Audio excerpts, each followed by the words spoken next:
गुरुदक्षिणा. एकेकाळी कार्तिक नावाचा विद्यार्थी गुरुकुलात शिक्षण घेत होता. तो अतिशय बुद्धिमान आणि परिश्रमी होता. गुरुच्या प्रत्येक शिकवणीचे तो मनापासून पालन करत असे.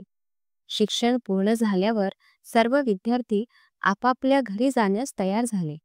गुरुजींनी कार्तिकला विचारले, गुरुदक्षिणा म्हणून तू मला काय देणार आहेस?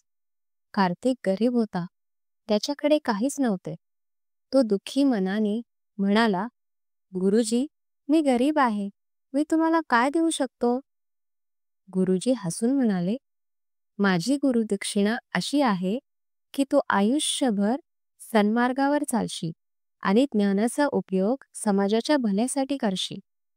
कार्तिकच्या डोळ्यात पाणी आले आणि त्याने गुरूंना तसे करण्याचे वचन दिले. तो नंतर एक महान शिक्षक झाला आणि त्याने अनेक विद्यार्थ्यांना निस्वार्थीपणे शिक्षण दिले.